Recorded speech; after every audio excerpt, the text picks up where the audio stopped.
guys, it's Nux. So I decided to play Diablo 3. I'm just making a hardcore hero. I haven't played this game much. I think I only got to like level 13, and I decided that I would make a video on it. So, I just did the hardest difficulty that I could do on hardcore. I think it's like Nightmare or something. I don't know, the third one over. Anyways, this video is going to be a little different because I am going to be reading a novel. Well, the first chapter of a novel, and I just want to see if you guys like it. If you do, let me know. You know, leave comments, hit that like button, subscribe. And if you do like it, I'll do more. The book that I'm going to be reading is called The Wizard's First Rule, by Terry Goodkind. I hope you guys enjoy. Peace. Chapter 1. It was an odd-looking vine. Dusky, variegated leaves hunkered against a stem that wound in a stranglehold around the smooth trunk of a balsam fir. Sap drooled down the wounded bark, and dry limbs slumped, making it look as if the tree were trying to voice a moan into the cool, damp morning air.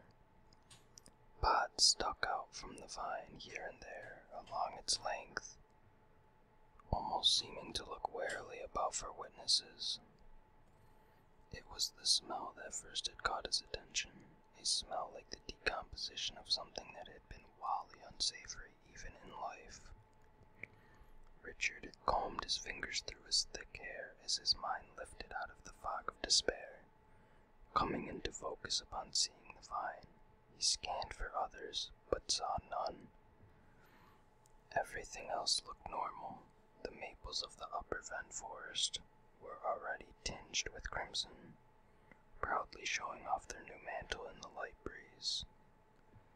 With nights getting colder, it wouldn't be long before their cousins down in the Heartland woods joined them.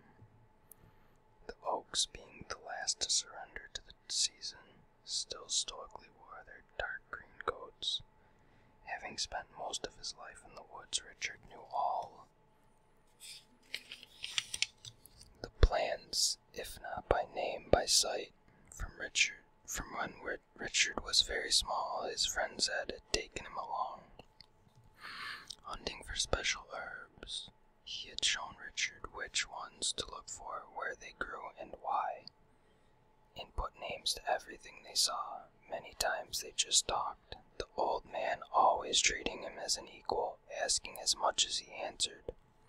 Zed had sparked Richard's hunger to learn, to know.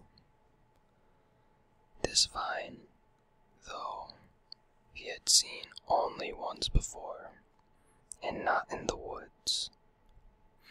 He had found a sprig of it in his father's house, in the blue clay jar Richard had made when he was a boy.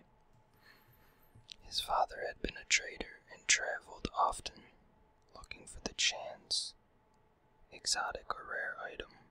People of means had often sought him out, interested in what he might have turned up. It seemed to be the looking more than the finding that he had liked, as he had always been happy to part with the latest discovery, so he could be off after the next. From a young age, Richard had liked to spend time with Zed while his father was away. Richard's brother Michael was a few years older, and having no interest in the woods or in Zed's rambling lectures, preferred to spend his time with people of means. About 5 years before, Richard had moved away to live on his own, but he often stopped by his father's home. Unlike Michael, who was always busy and rarely had time to visit, whenever his father went away, he would leave Richard a message in the blue jar telling him the latest news, some gossip, or of some sight he had seen. On the day 3 weeks before when Michael had come to tell him that their father had been murdered, Richard had gone to his father's house, despite his brother's insistence that there was no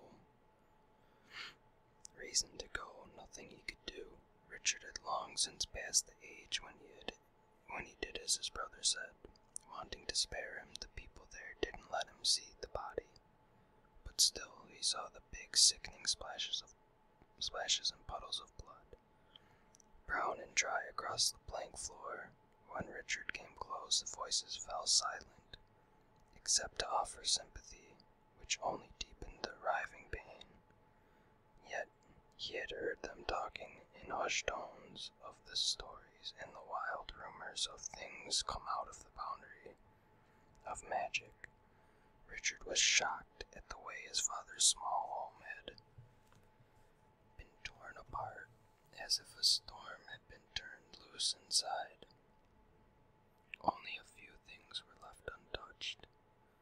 The blue message jar still sat on the shelf, and inside he found the sprig of vine. It was still in his pocket now. What his father meant him to know from it he couldn't guess.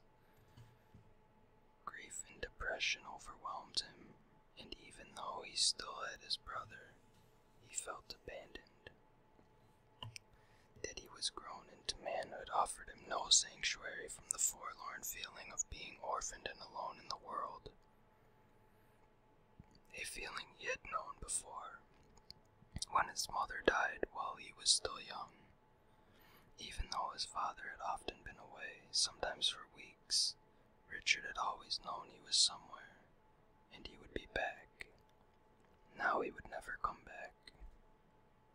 Michael wouldn't let him have anything to do with the search for the killer. He said he had the best trackers in the army looking, and he wanted Richard to stay out of it for his own good, so Richard simply didn't show the vine to Michael and went off alone every day searching for it. For 3 weeks he walked the trails of the Heartland Woods, every trail, even the ones few others knew of, but he never saw it. Finally, against his better judgment, he gave in to the whispers in his mind and went to the upper Ven forest, close to the boundary. The whispers haunted him with the feeling that he somehow knew something of why his father had been murdered. They teased him, tantalized him with thoughts just out of reach, and laughed at him for not seeing it. Richard lectured himself that his grief was playing tricks, not something real. He had thought that when he found the vine, it would give him some sort of answer. Now that he didn't know what to think. The whispers had stopped teasing him, but now they brooded.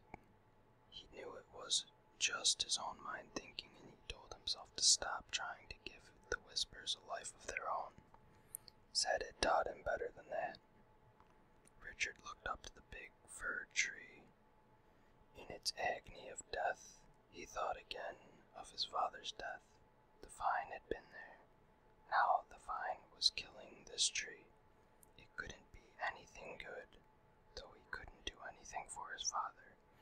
He didn't have to let the vine preside over another death. Gripping it firmly, he pulled, and with muscles ripped the sinewy tendrils away from the tree. That's when the vine bit him.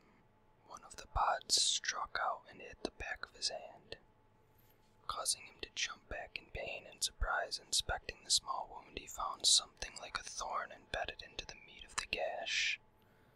The matter was decided. The vine was trouble. He reached for his knife to dig out the thorn, but the knife wasn't there. At first surprised, he realized why, and reprimanded himself for allowing his depression to cause him to forget something as basic as taking his knife with him into the woods. Using his fingernails, he tried to pull out the thorn. To his rising concern, the thorn, as if alive, wriggled itself in deeper. He dragged his thumbnail across the wound, trying to snag the thorn out. The more he dug, the deeper it went. A hot wave of nausea swept through him as he tore at the wound, making it bigger. So he stopped. The thorn had disappeared into the oozing blood. Richard spotted the purplish-red autumn leaves of a small nannyberry tree, laden with its crop of dark blueberries. Beneath the tree, nestled in the crook of a root, he found what he sought, an almond plant. Relieved, he carefully snapped off the tender stem near its base. He gently squeezed the sticky, clear liquid onto the bite. He smiled as he mentally thanked old Zed for teaching him how the almond plant made wounds heal faster. The soft, fuzzy leaves made Richard think of Zed. The juice of the almond numbed the sting, but not his worry over being unable to remove the thorn.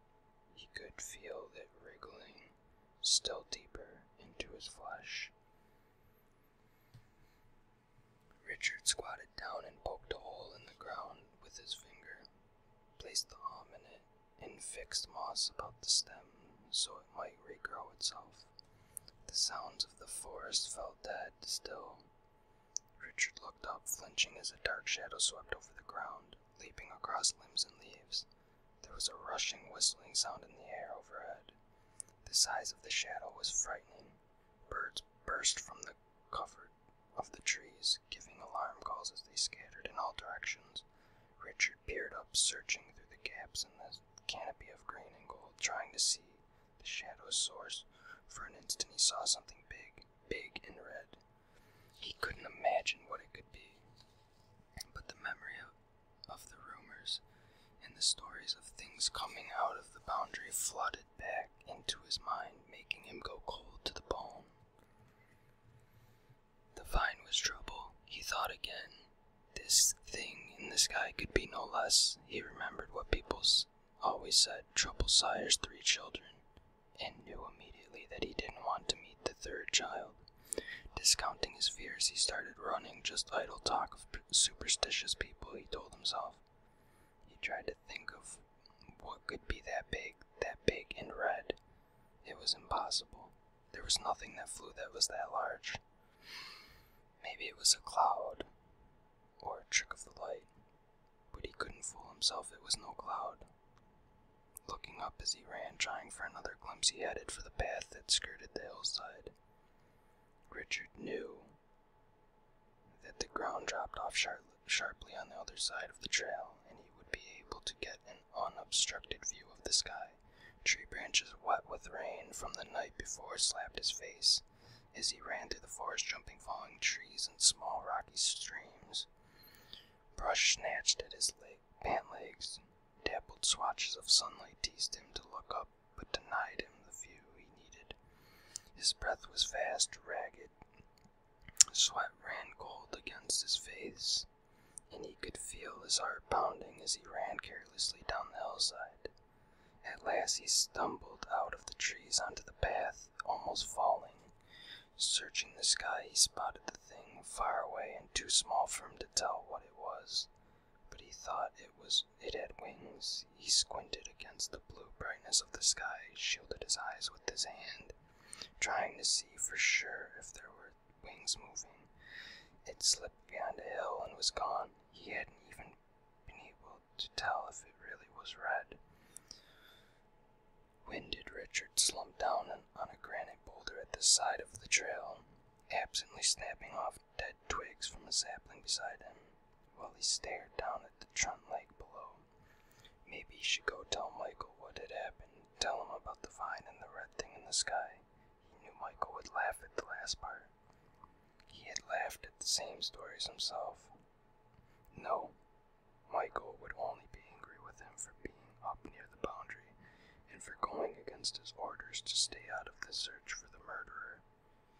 He knew his brother cared about him, or he wouldn't always be nagging him. Now that he was grown, he could laugh off his brother's constant instructions, though he still had to endure the looks of displeasure.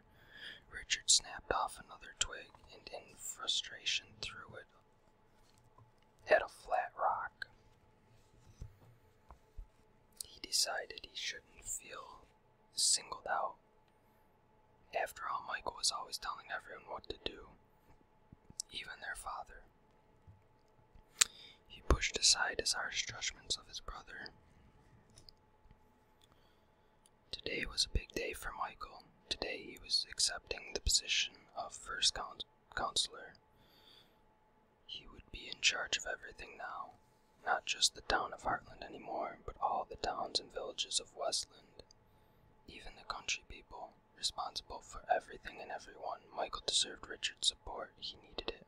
Michael had lost a father too. That afternoon there was to be a ceremony and big celebrations at Michael's house. Important people were going to be there, come from the farthest reaches of Westland. Richard was supposed to be there too. At least there would be plenty of good food. He realized he was famished. While he sat and thought, he scanned the opposite side of Trunt Lake, far below. From this height, and clear water revealed alternating patches of rocky bottom and green weed around the deep holes. At the edge of the water, Hawker's trail knitted in and out of the trees, in some places open to view, in some places hidden. Richard had been on the part of the trail many times. In the spring it was wet and soggy down by the lake, but this late in the year it would be dry. In areas farther north and south as the trail wound its way through the high fen forest, it passed uncomfortably close to the boundary. Because of that, most travelers avoided it, choosing instead the trails of the Heartland woods. Richard was a woods guide and led travelers safely through the Heartland forest. Most were traveling dignitaries wanting the prestige of a local guide more than they wanted direction. His eyes locked on something. There was movement. Unsure what it had been, he stared hard at the spot on the far side of the lake. When he saw it again on the path where it passed behind a thin veil of trees, there was no doubt it was a person. Maybe it was his friend Chase. Who else but a boundary warden would be wandering around up here? He hopped down off the rock, tossing the twigs aside, and took a few steps forward. The figure followed the path into the open. At the edge of the lake, it wasn't Chase. It was a woman. A woman in a dress. What woman would be walking around this far out in the fen forest in a dress? Richard watched her making her way along the lake shore, disappearing and reappearing with the path. She didn't seem to be in a hurry, but she wasn't strolling slowly either. Rather, she moved at the measured pace of an experienced traveler. That made sense. No one lived anywhere near Trunt Lake. Other movements snatched his attention. Richard's eyes searched the shade and shadows behind her. There were others. 3, no 4 men, in hooded forest cloaks, following her, but hanging back some distance. They moved with stealth from tree to rock to tree, looking, waiting, moving. Richard straightened his eyes wide, his attention riveted. They were stalking her. He knew immediately this was the third child of trouble.